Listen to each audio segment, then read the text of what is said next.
Estamos llegando ya al final, pero antes de acabar, David, queríamos que nos contases un poco tu nueva criatura. La palabra ambigua, los intelectuales en España, 1889-2019. Cuéntanos un poco por qué tratas. Sí. Sale este jueves, nos decías, ¿no? Sí, el jueves 26. A ver, la idea de este libro, no sé si... Siempre empiezo con esta broma, ¿no? ¿Conocéis la ley de Godwin? ¿Os suena? Es esta, creo que empezó como una coña en Internet, ¿no? Pero es como esta ley que dice que si una conversación en Internet se prolonga lo suficiente, alguien mencionará a Hitler, ¿no? Da igual si la conversación empieza pues sobre si prefieres el burger o el McDonald's o lo que sea, al final, si se prolonga el suficiente tiempo, alguien mencionará a Hitler, ¿no?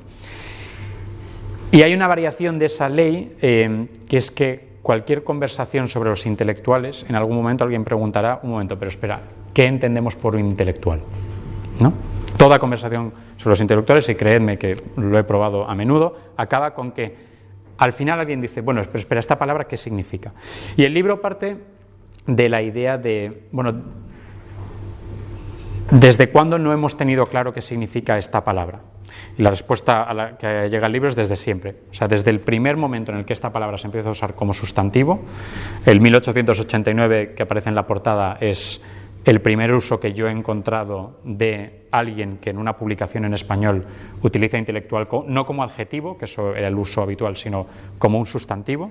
Ya no habla de una persona intelectual, sino de un intelectual, o mejor, de los intelectuales.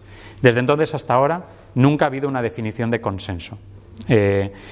Al contrario, se han intentado definir muchas veces de muy distintas maneras. Una de las cosas que hago en el libro es intentar recoger todas las maneras en las que la gente ha intentado darle contenido a esta palabra, ¿no? De qué entendían ellos por intelectual. Pero la segunda parte del libro es decir, bueno, la gran paradoja es que a pesar de que seguimos sin saber exactamente de qué hablamos cuando hablamos de intelectuales, hemos hablado un montón sobre los intelectuales, constantemente. Años 10, años 20, años 30, años 40... en la Restauración se habló de los intelectuales, en la dictadura de Primo se habló muchísimo de los intelectuales, en la Segunda República todavía más, el franquismo habló muchísimo sobre los intelectuales, la transición se habló muchísimo sobre los intelectuales y en las décadas de democracia 3/4 de lo mismo. Es decir, hay toda una serie de discursos sobre los intelectuales de los que a veces creo que no somos conscientes. O sea, por ejemplo, una de las cosas más habituales cuando hablas de los intelectuales hoy en día es gente te dice, bueno, los intelectuales hoy en día ya no son tan importantes como en el pasado, ¿no? O sea, tenemos esta idea de los intelectuales fueron importantes una vez y ya no lo son. Y esto es algo que mucha gente piensa y que mucha gente dice. Yo intenté, digamos, ver desde cuándo llevamos diciendo esto, ¿no? Pues llevamos diciéndolo desde principios de los años 50. Desde principios de los años 50 podemos encontrar textos en los que hay gente que dice los intelectuales ya no importan tanto como en el pasado. Claro, eso es gracioso si pensamos que en esa época, bueno, en Francia, Sartre, Camus, todo ese mundillo estaba plenamente activo, es decir, lo que hoy en día consideramos una edad de oro de la intelectualidad, pero en España, pues por ejemplo, Sabater todavía no había empezado a publicar, muchos de los intelectuales que asociamos además al tardofranquismo, a la transición, etcétera. Es decir, esta idea del declive de los intelectuales lleva muchísimo tiempo entre nosotros, ¿no? Y además de una manera un poco contradictoria, no puede ser que los intelectuales lleven pues que 70 años en declive, o sea, entonces llevarían mucho más tiempo en declive del tiempo que llevaban en no declive, ¿no? Entonces hay toda esta serie de discursos sobre el intelectual que el libro en parte intenta retratarlos, ¿no? Otra cuestión, y con esto ya seré más breve. Desde el principio se entiende que el intelectual es hombre. O sea, esto lo vemos constantemente. No es solo que se utiliza, digamos, el masculino para hablar del intelectual, sino que muchas veces se señala que el intelectual necesariamente es varón. Pero al mismo tiempo, desde el principio, hay muchos textos que recojo en el libro que dicen que el intelectual es un varón poco masculino, poco viril. Hay muchas descripciones de intelectuales en textos de los 20 o 30 como hombres, pero hombres débiles, hombres que no consiguen imponerse a sus mujeres, hombres muchas veces afeminados además. Y la palabra se utiliza muchas veces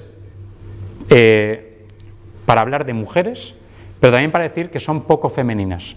Gregorio Marañón tiene unas citas absolutamente escandalosamente machistas, pero en la que lo que dice es que la mujer intelectual, dice literalmente, la mujer intelectual es poco mujer.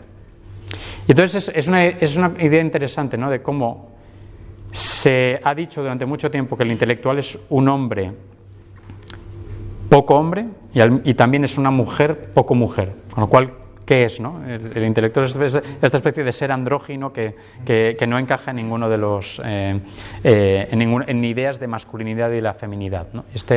Y este discurso dura realmente hasta los años 80. Hay una canción de rock que recojo en el libro, que es de un grupo que se llamaba Aerolíneas Federales, cuya cantante cuya vocalista era mujer, que tiene una canción que dice "Soy una intelectual", ¿no? Y además lo dice como una liberación muy gozosa.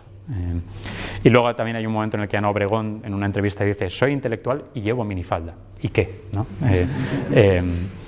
En fin, bueno, esto... Si acabamos con Ana Obregón ya no podemos decir nada más. Esa es la cima. Esa es la cima, ya hemos alcanzado el clímax. Muchas gracias, David. Como siempre es un placer escucharte, abres muchísimas preguntas, respondes, y además muy ameno, y un personaje, como decía antes, difícil y una pregunta de origen tramposa, y has salido muy airoso, así que nada, gracias de nuevo por estar aquí con nosotros. Pues gracias a ti y gracias a vosotros por vuestra atención. Y os invitamos a estar atentos a la página web, porque ahí anunciamos las próximas actividades, la continuidad de este seminario, y nada, gracias también a vosotros por haber venido.